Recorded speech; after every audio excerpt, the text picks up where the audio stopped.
हाँ तो my dear student, यदि आप क्लास ट्वेल्थ का स्टूडेंट हैं क्या, यदि आप क्लास ट्वेल्थ का स्टूडेंट हैं और 2025 में क्या है 2025 में बिहार बोर्ड इंटर का एग्ज़ाम देंगे क्या, बिहार बोर्ड इंटर का एग्ज़ाम देंगे, तो मेरे दोस्त आज का जो क्लास है आपके लिए काफ़ी स्पेशल है क्या, आपके लिए काफ़ी स्पेशल है क्योंकि आज के क्लास में 2025 बोर्ड एग्ज़ाम में आपका 5 अंक ज़रूर फिक्स हो जाएगा क्या, 5 से 6 अंक ज़रूर फिक्स हो जाएगा क्योंकि आज हम लोग ऐसे टॉपिक के बारे में अध्ययन करेंगे कि जिससे प्रत्येक साल एग्जाम में 5 से 6 प्रश्न जरूर पूछा जाता है और ऑब्जेक्टिव प्रश्न है। तो चलिए आप लोग से रिक्वेस्ट है, आप लोग वीडियो को अंत तक ज़रूर देखिएगा। तो सबसे पहले हम लोग बात करते हैं कि आज की क्लास में हम लोग पढ़ेंगे किसको, किस टॉपिक को हम लोग पढ़ने वाले हैं। तो आज की क्लास में हम लोग पढ़ने वाले हैं समास के बारे में क्या, समास के बारे में पढ़ने वाले हैं कि समास को पहचानने का जो बेस्ट ट्रिक क्या है क्या, समास को पहचानने का बेस्ट ट्रिक क्या है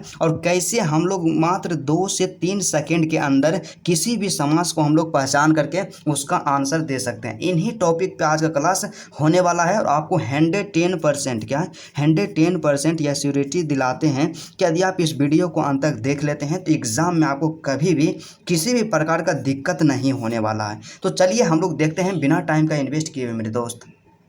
तो समास क्या, समास के बारे में बात किया जाए तो समास को हम लोग जानते हैं समास के 6 प्रकार होता है क्या, समास के 6 प्रकार होता है। शॉर्टकट में हम आपको बता देते हैं। तो सबसे पहला यहाँ पे क्या आता है तत्पुरुष समास क्या, तत्पुरुष समास, दूसरा कर्मधारय समास, तीसरा अवयवी भाव समास, चौथा दिग्गो समास और पांचवा यहाँ पे है द्वंद्व समास और छठा जो है बहुव्रीहि समास। तो एक एक करके हम लोग देखते हैं कि यहाँ पे जो 6 वो समास दिया गया है इसको पहचानने का जो बेस्ट ट्रिक होता है क्या होता है और एग्जाम में क्या है आपका 5 से 6 अंक फिक्स हो जाएगा। तो चलिए हम लोग देखते हैं बिल्कुल बेसिक तरीका से और बिल्कुल एडवांस तक जाएंगे।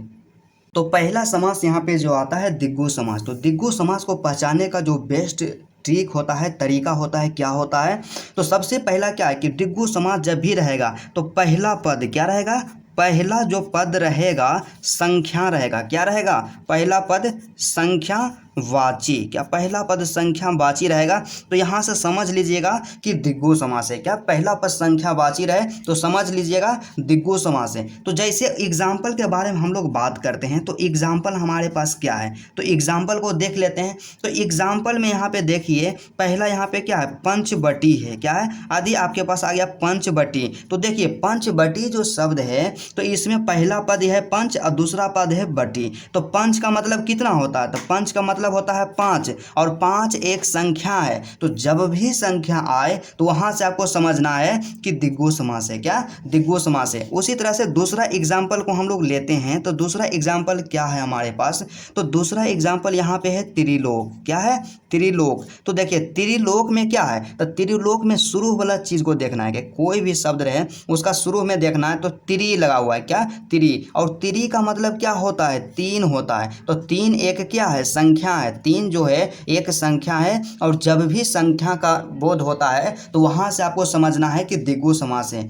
ठीक है। उसी तरह से हम लोग एक और एग्जाम्पल को लेकर के देखते हैं। तो तीसरा एग्जाम्पल हमारे पास दिया गया है। तो तीसरा एग्जाम्पल क्या है, चौराहा है, क्या, चौराहा। तो यहाँ से इसमें हम देखते हैं तो पहला नंबर में यहाँ पहला पद क्या है चौ, और चौ का जो मतलब होता है 4, या आप इसका विग्रह भी कर सकते हैं कि जैसे चौराहा, तो चौराहा का विग्रह कीजिएगा तो 4 राहों का समारोह या 4 राहों का समूह, तो यही होता है इसका विग्रह। तो इसमें संख्या आया 4, तो जब भी संख्या आए तो वहाँ से आपको समझ जाना है कि हमेशा क्या होगा, दिग्गो समास होगा। तो दिग्गो समास में बस इतना ही आपको याद रखना है कि जिस समास से संख्या का बोध हो जाए तो उसे हम लोग दिग्गो समास कहते हैं। उसके बाद दूसरा यहाँ पे जो मोस्ट इंपोर्टेंट आता है समास के प्रकार में, और दूसरा जो एग्जाम में अक्सर क्वेश्चन इससे पूछा जाता है द्वंद्व समास, क्या, द्वंद्व समास के बारे में, क्या है, द्वंद्व समास के बारे में क्वेश्चन पूछा जाता है। और द्वंद्व समास को जो पहचानने का ट्रिक होता है क्या होता है, तो देखिए द्वंद्व समास को पहचानने का ट्रिक जो रहेगा ना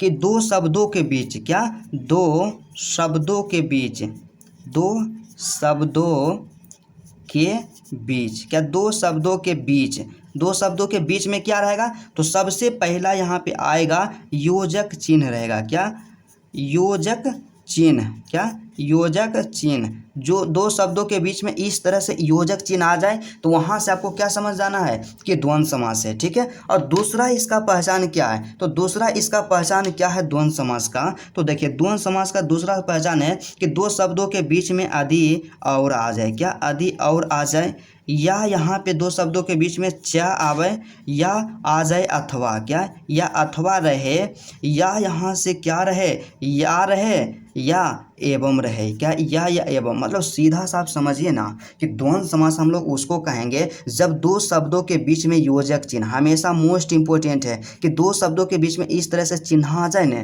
तो वहाँ से हम लोग समझेंगे कि द्वंद्व समास है। या दो शब्दों के बीच में और आ जाए, या च आ जाए, या अथवा आ जाए, या आ जाए, या एवं आ जाए, तो यहाँ से हम लोग समझ जाएंगे कि कौन सा समास है, द्वंद्व समास है। तो चलिए एग्जाम्पल को हम लोग देखते हैं। तो हमारे पास एग्जाम्पल क्या है, क्योंकि एग्जाम्पल से ही स्पष्ट होता है कि हम लोग सीख पाए हैं या नहीं। तो एग्जाम्पल यहाँ पे दिया गया है कि राम, क्या, राम लक्ष्मण, क्या, राम लक्ष्मण। तो यहाँ पे देखिए राम लक्ष्मण जो शब्द यहाँ पे दिया गया है तो इसका विग्रह कीजिएगा तो क्या होगा, राम और लक्ष्मण, तो दोनों शब्दों के बीच में क्या आ गया, और आ गया, तो वहाँ से सीधा समझिएगा द्वंद्व समास। लेकिन मेरा ऐसा मानना है कि आप उतना किस लिए देखिएगा, तो देखिए दो शब्द है, पहला शब्द राम, दूसरा शब्द है लक्ष्मण, तो दोनों शब्दों के बीच में यहाँ योजक चिन्ह आ गया तो सीधा सा स्पष्ट हो गया। तो यहाँ से क्या है, राम लक्ष्मण जो क्या है, द्वंद्व समास है, क्या, द्वंद्व समास है, काफ़ी मोस्ट इंपॉर्टेंट और बिल्कुल आसान ट्रिक है। ठीक है, उसी तरह से अगला यहाँ पे जो एग्जाम्पल दिया गया है, अगला एग्जाम्पल क्या हम लोग समझ सकते हैं,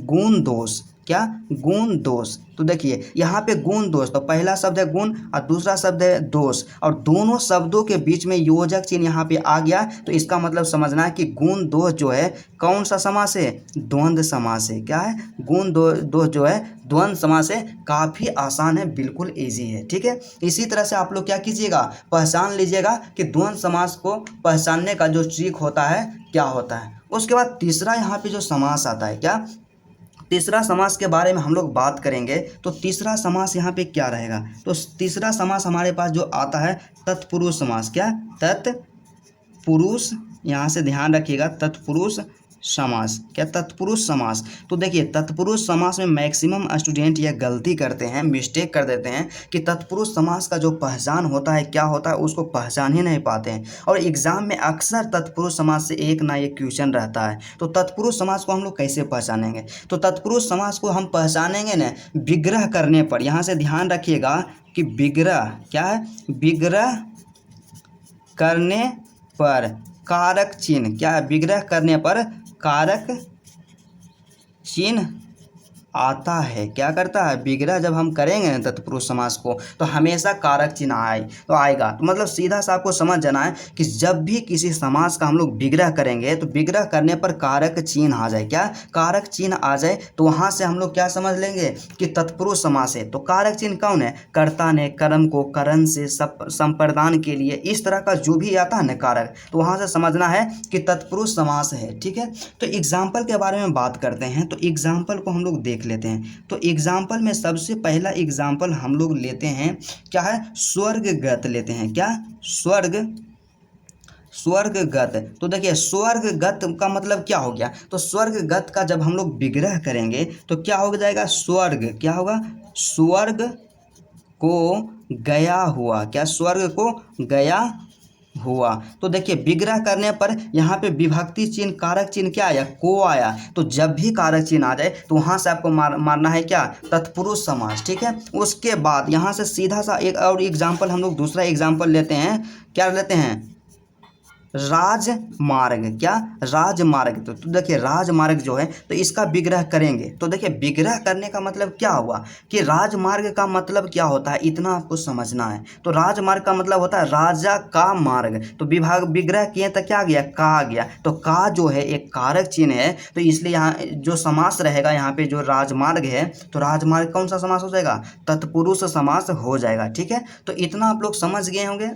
उसके बाद यहाँ पे चौथा जो समास दिया गया है अव्ययी भाव समास। तो अव्ययी भाव समास को हम लोग कैसे पहचानेंगे, तो अव्ययी भाव समास को पहचानने का एक सिंपल सा तरीका क्या होता है कि शुरू में उपसर्ग रहेगा, क्या रहेगा, शुरू में, क्या, शुरू में उपसर्ग रहेगा, क्या रहेगा, शुरू में उपसर्ग लगा रहेगा, तो वहाँ से आपको सीधा सा समझ जाना है कि वह कौन सा समास है, अव्ययी भाव समास है। क्या उपसर्ग रहेगा तो वहाँ से समझ जाना कि अव्ययी भाव समास है। तो देखिए उपसर्ग कौन कौन रह सकता है, तो उपसर्ग रहेगा अथा रहेगा, क्या अथा हो सकता है, या वे हो सकता है, या प्रति हो सकता है, या यनु हो सकता है, या क्या हो सकता है, प्र हो सकता है, या यहाँ से क्या हो जाएगा, नीर हो सकता है, क्या नीर हो सकता है, या यहाँ से आप लोग याद रखिएगा भर हो सकता है, या यहाँ से आप लोग याद रखिएगा कि ये आ हो सकता है। मतलब यहाँ पे जो पॉपुलर उपसर्ग है ना उसको हम बताएं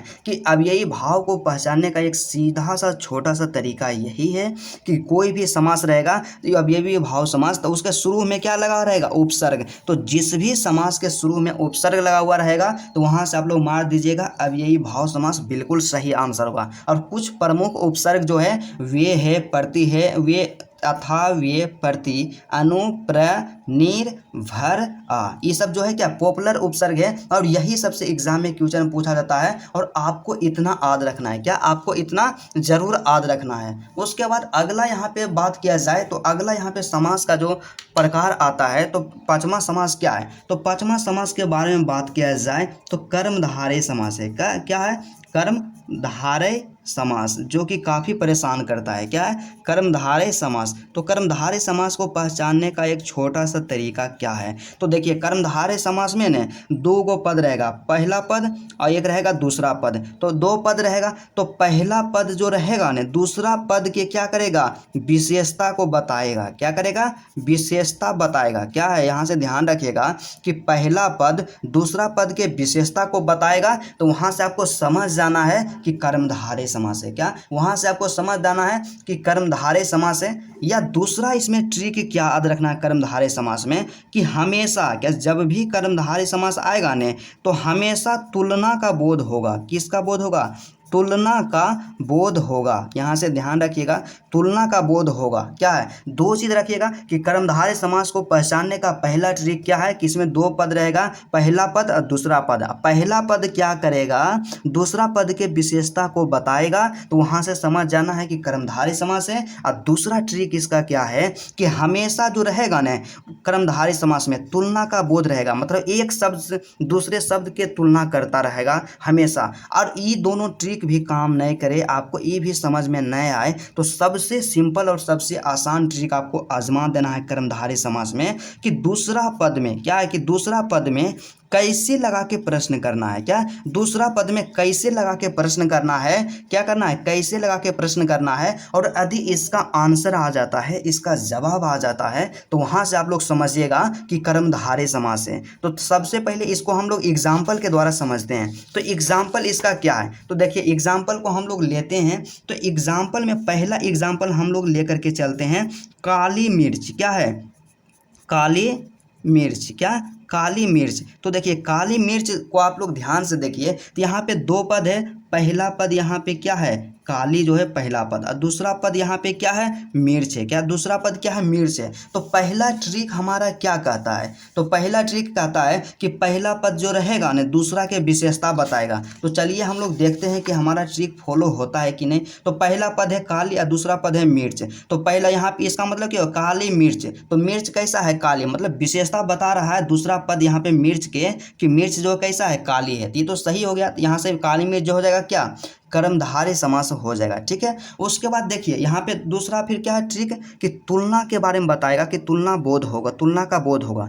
तो देखिए तुलना नहीं कर रहा है कि मिर्च कैसा है, काली है, या कुछ भी नहीं पता चले तो आपको की बताएं कि दूसरा पद में आपको कैसे लगा के प्रश्न करना है। क्या कैसे लगा के प्रश्न करना है, तो मिर्च कैसा है, क्या मिर्च कैसा है, तो मिर्च कैसा है, काली है। तो यहाँ पे आंसर आ गया। तो सीधा सा आप समझिएगा कर्मधारय समास है। क्या कर्मधारय समास है। और सबसे लास्ट और सबसे मोस्ट इंपोर्टेंट है जिससे कि अक्सर स्टूडेंट कंफ्यूज रहते हैं, कौन सा समास है, छठा नंबर में आता है बहुव्रीहि समास। क्या, बहुव्रीहि समास काफ़ी आसान भी है और काफ़ी इसको मतलब लोग हार्ड भी बना दिए हैं। तो बहुव्रीहि समास को पहचानने का जो ट्रिक होता है, क्या होता है। तो बहुव्रीहि समास को पहचानने का ट्रिक के बारे में बात किया जाए तो इसमें बस एक ही चीज़ आपको याद रखना है कि जब भी बहुव्रीहि समास रहेगा तो हमेशा क्या रहेगा, देवी के नाम रहेगा या देवता के नाम रहेगा। क्या, देवी देवताओं का नाम, क्या, देवी देवताओं के नाम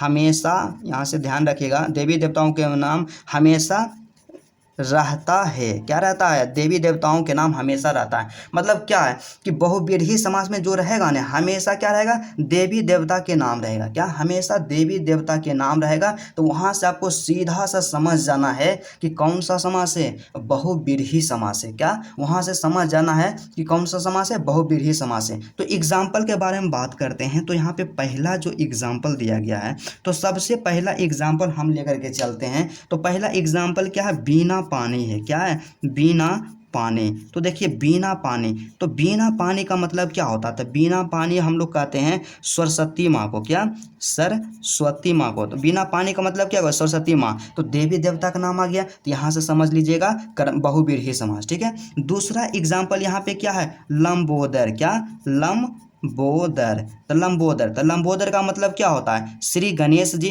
क्या, श्री गणेश जी। तो गणेश जी का बोध हो रहा था, गणेश जी एक भगवान है। तो यहाँ से क्या हो जाएगा, बहुव्रीहि समास। तो उसी तरह से यहाँ पे तीसरा एग्जाम्पल के बारे में बात करते हैं। तो तीसरा एग्जाम्पल क्या है, चक्रपाणी। क्या है, चक्रपाणी। तो देखिए चक्रपाणी, तो चक्रपाणी कहने का मतलब क्या हो गया था, चक्रपाणी का जो मतलब होता है विष्णु भगवान। क्या, विष्णु भगवान का बोध होता है। तो यहाँ से क्या हो जाएगा, चक्रपाणी जो हो जाएगा बहुव्रीहि समास। और इसी तरह से क्या है, एक भी क्वेश्चन नहीं छूटेगा। और आप लोग क्या कीजिएगा अभी आज कि क्वेश्चन बैंक को निकालिएगा। क्या कीजिएगा, क्वेश्चन बैंक को निकालिएगा। और क्वेश्चन बैंक में हिंदी का जितना भी क्वेश्चन दिया गया है उसमें आप लोग समास के क्वेश्चन ढूंढिएगा। और समास में आप देखिएगा कि आपसे एक भी क्वेश्चन नहीं छूटेगा। तो चलिए आज का क्लास जो रहता है यहीं तक रहता है।